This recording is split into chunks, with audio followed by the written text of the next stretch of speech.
Hello, my name is Tamika Holmes. I am the founder and executive director of Community Care Development Network. We are a faith-based 501c3 nonprofit organization in the Centerpoint, Alabama area. Our organization provides resources and direct services to families who are in need. We work in four key areas: human support services, which provides housing, clothing, food insecurity. We work with those who have been victims of crime. We work with the entire family unit to make sure that they have every resource, from the stability of housing all the way up to mental health resources and transportation. Our education support services provides education resources. We have four key pillars where we operate. We provide high school diploma or GED, Alabama Career Essentials, ACT Work Keys, and in that area we do the National Career Readiness Certification, trade opportunities, and financial literacy. We also offer family support services, which provides youth mentoring, family mentoring, parenting classes, and family reunification support. And our final area is community outreach. We operate in other areas such as our Christmas programs, our teen summits, and resource outreach events. Hello, I'm Onoyemi Williams, Executive Director of Live Free Alabama. We organize around individuals who are 17 to 34 African American men in the communities in which they live that are disproportionately impacted by issues of gun violence, police brutality, and the social determinants that leads to higher morbidity in African American communities and communities of color. At Community Care Development Network, our population that we serve is the entire family. We serve mothers, fathers, we serve grandparents, we serve the children. We find that this area is extremely important, especially when you're dealing with victims of violence, because it's not just one person that's affected, it's the entire unit that's affected. We do serve families that are in low income, marginalized areas who are affected by different areas of food insecurity, job insecurity, medical insecurity, and any other area that there may be a deficit.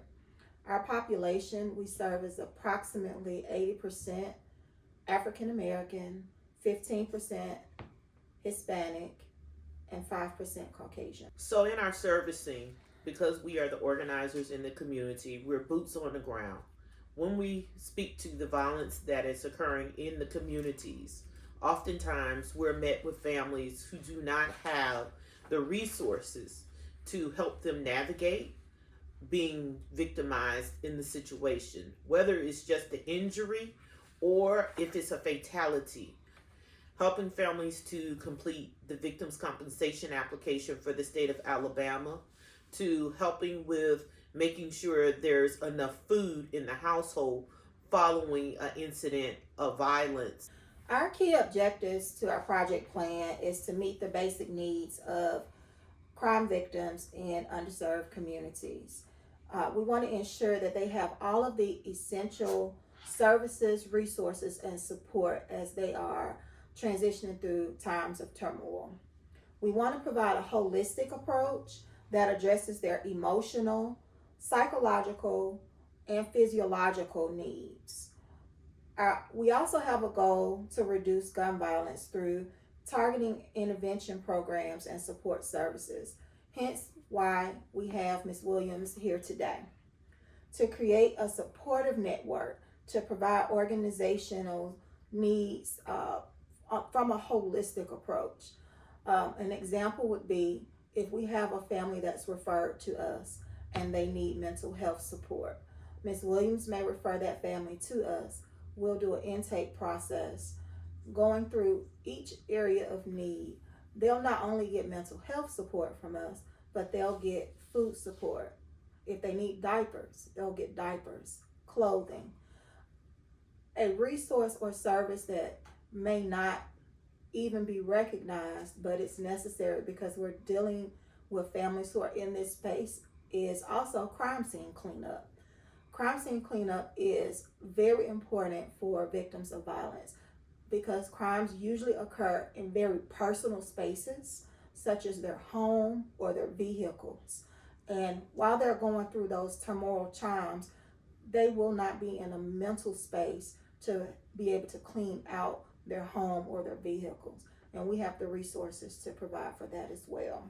Speaking on what does it look like to engage these families in the moment of such a difficult time, we also have to be able prepared to provide temporary housing because sometimes victims aren't safe in their homes, either due to the memories that every time they pass a space, every time they head to their home where the incident took place, it triggers them mentally, or it may be the fact that the assailants are still at large and they're just not safe being at home.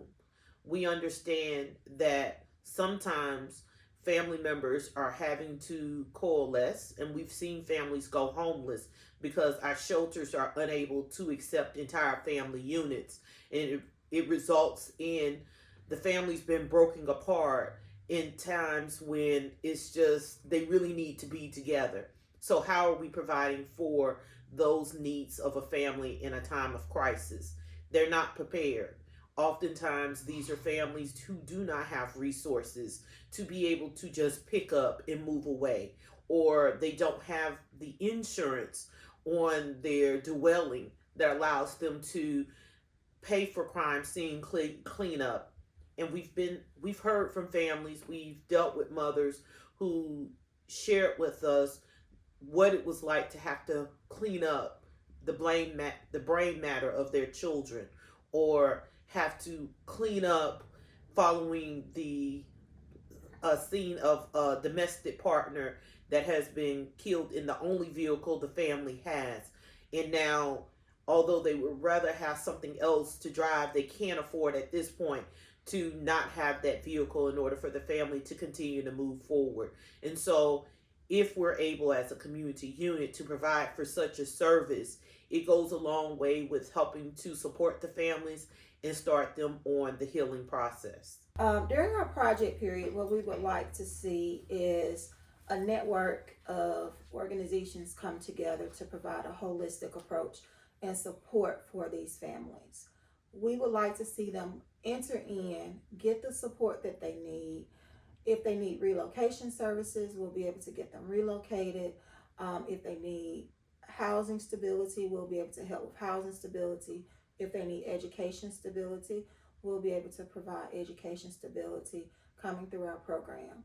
CCDN is a holistic, all-in-one organization, but we do not do it all on our own and by ourselves. We have partner agencies that we have come into our organizations, which is an incubator of services to help provide that support.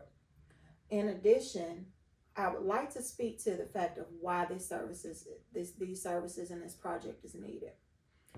A couple of weekends ago, we did experience a horrendous mass shooting in the city of Birmingham. And there are 4 families total that are affected by that. These families had children. The children are now being dispersed throughout the family. That's just one of many instances. The following weekend, there was another shooting of 3 more people in the Centerpoint area. So as we get ready to continue to develop this boots on the ground structure, we have to come together to develop appropriate resources and services for the families that are in need. Those are just 2 examples of many families that need support, not just in Jefferson County, but throughout. So it's not just around the African American community that we coalesce. Our immigrant brothers and sisters, those who are documented, are also exposed to the violence that takes place here in our state of Alabama. Recently, we had an immigrant family where the mother and the child were headed to school, and in their transitioning through city streets, the child was shot and killed in the car. Helping these families to understand where resources are, how to obtain resources, and to help them move through very tumultuous time in their families is what we seek to do.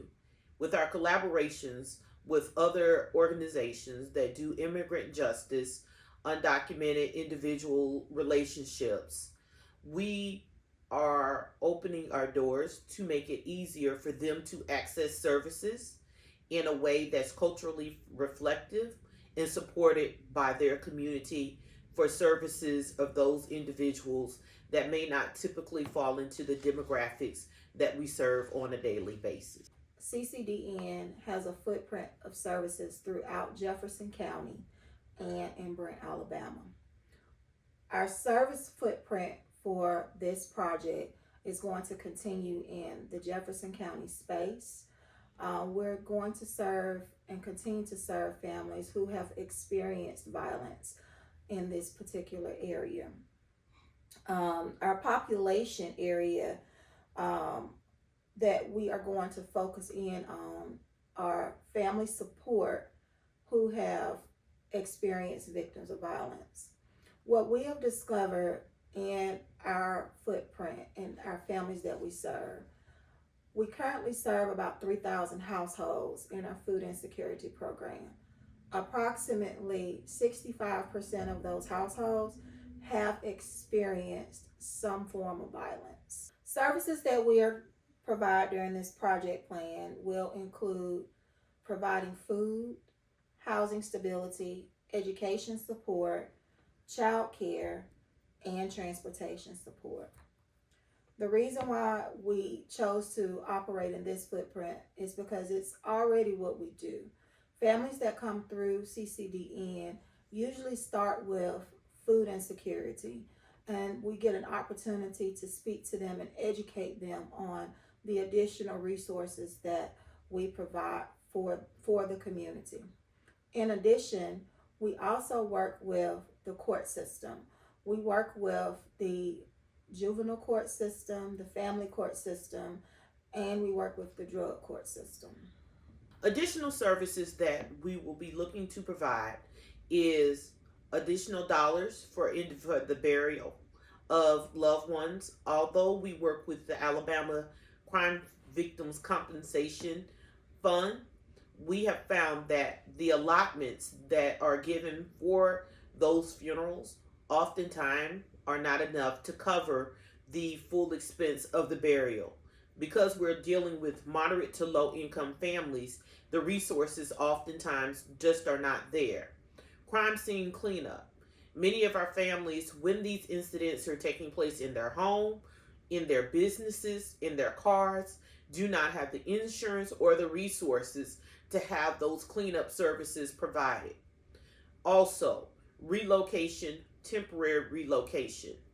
If the crimes have taken place in the homes, if the crimes have taken place in the businesses or in the primary vehicle of transportation, again, families oftentimes do not have the resources to cover these types of expenses. And finally, for our victims that survive, oftentimes upon their release from the hospital, they do not have all of the necessary resources they need for providing for their wounds, wound care services, things like bandages, cleaning solutions, especially when many of our victims are either uninsured or underinsured. In our efforts to make sure our services are culturally relevant and open to all those who are in need, we will be intentionally continuing to work in collaborations with our immigrant organizations that are in our community. Also, working with those who are reflective of populations that fall outside of the African American community. This includes the Jewish Federations. This includes those who may be of indigenous background and those who are undocumented. All of our staff and partners are operating in a sense of sensitivity to each family that we serve. We are aware that families who are victims of crime are in a fragile state. So, therefore, we operate from a place of sensitivity. We have social work staff and case management staff who are equipped to have very sensitive conversations. We also connect our our families with chaplain services as well, just in case they have a desire or a need to have prayer and support in that area. How do victims typically find us? They find us through many different avenues. Most of our partner agencies that know about us will refer victims of violence to us. We're also partnered with the local hospital violence intervention plan here in Birmingham, Alabama, and we're also a part of the Voices docket here in Jefferson County, which works with young girls and young men who have been trafficked. This project will be managed by Community Care Development Network. That I'm a resident of my community. I too have personally experienced violence in my family and in my community that surround it. So, to give you a little bit of background about me, I have over 20 years of experience in working in a community capacity. And Community Care Development Network is an organization that's 10 years old. I've worked with youth, I've worked with the elderly, and I've worked with family support.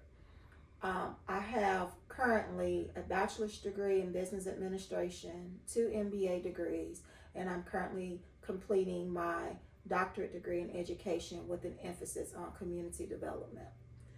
In addition to our staff, we have an operations manager, we have a food hubs manager that manages our food insecurity program. We have our project coordinator. We also have social work staff and case management staff that are readily available to provide resources to victims of violence. And we also have our education staff. You heard me mention our 4 peer areas of human support services, education support services, family support services, and outreach. We have mentors that readily work with our youth and our parents. And we also have volunteers that come in and work with our families as well. We are very well connected in the community. We work with several local churches, schools, hospitals. We also work with the libraries. So we currently work in housing areas, housing authority areas. I want to speak to the fact that we've also been called on by our government officials to help provide resources and services in the community, from our city council persons to our mayor to our state representatives, to provide resources and services in the communities. I also want to speak to the lived experience. I have personal lived experience in all of the areas that this project is asking us to fulfill. At the age of 14, I experienced gun violence, where we had domestic violence and gun violence in my home as a child. So I do have firsthand knowledge and understanding to the victims that we deal with on a daily basis. I'm very compassionate, and I'm very empathetic to their personal situations. And I'm an example of how they can overcome these challenges and get through. Now I want to speak to the type of training and supervision we will provide to our staff and community partners. We do have a training module, training plan already in place where we're constantly upgrading our knowledge in how to deal with families. Currently, we utilize the protective factors training, domestic violence training, which our staff undergoes every year. Trauma-informed training will be provided by our partners at Brother Let's Talk in one place to make sure that we are kept abreast on trauma-informed care and situations.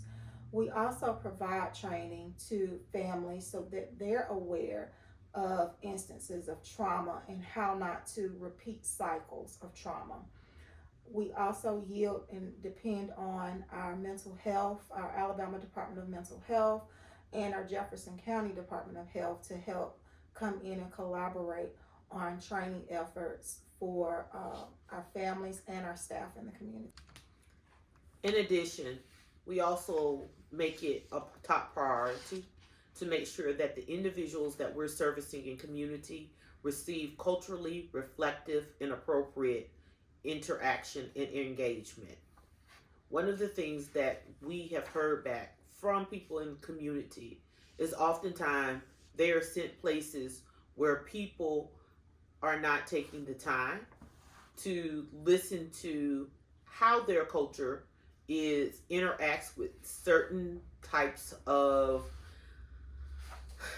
how do our community react to trauma.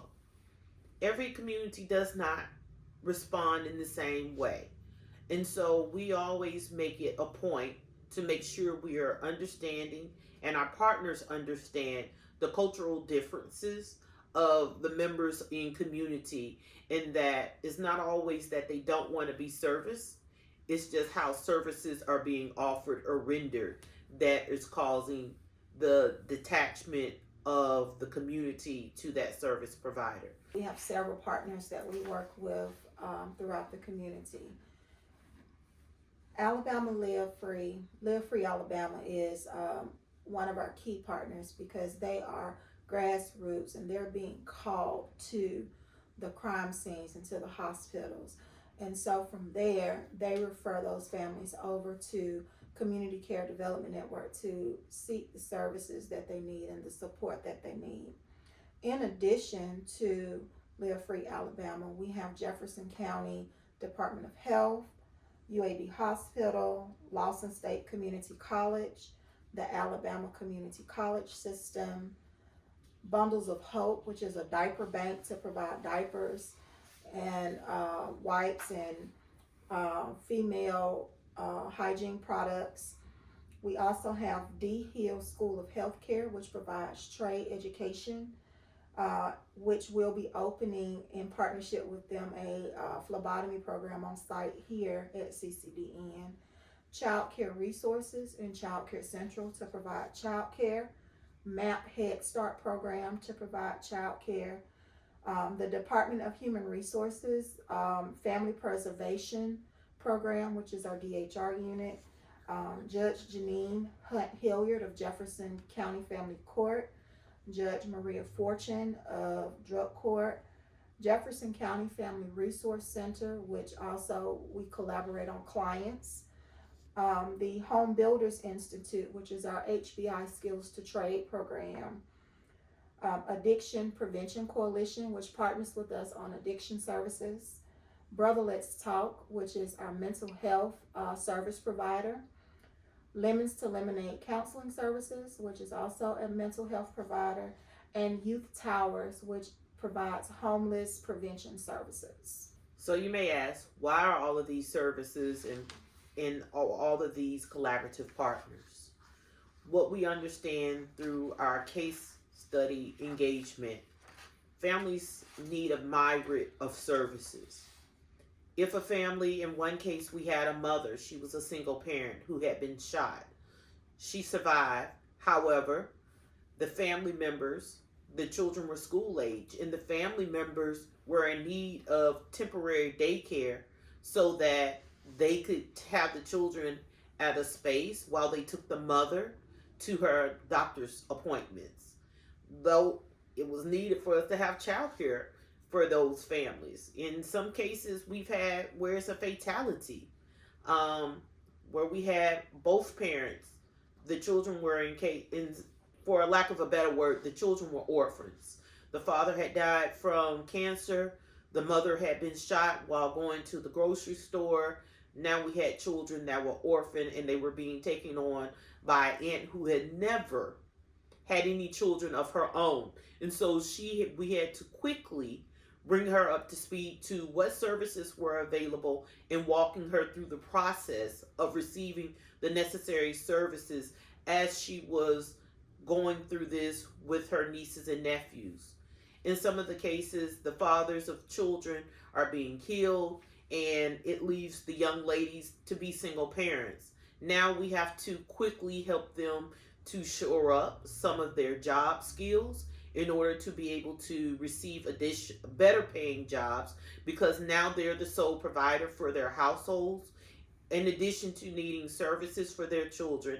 In some cases, having to help them relocate to housing where they can afford it on a single income versus what was there from having both incomes in the household. So there is always a slate of services that families are in search of, and this is an opportunity for us to be able to place them all in one space and not have to send people on a wild goose chase in order to locate the services, or even know that there's a service for what it is that they need as a result of the violence that their family has experienced. So now I would like to talk about our project timeline. Because we are an already established organization, we do currently have our policies and procedures in place on how we handle families. Everything from confidentiality practices to equitable and appropriate financial management processes and procedures as well.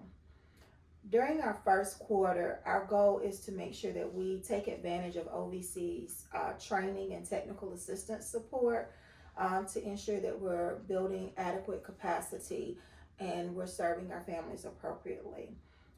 We do plan on implementing more of our trauma-informed care training during this first quarter while we're servicing our families as well, and completing our data analysis and data collection training. During quarter two, we will make sure that all of our partner agencies have established agreements, MOUs. We do currently work across partnerships.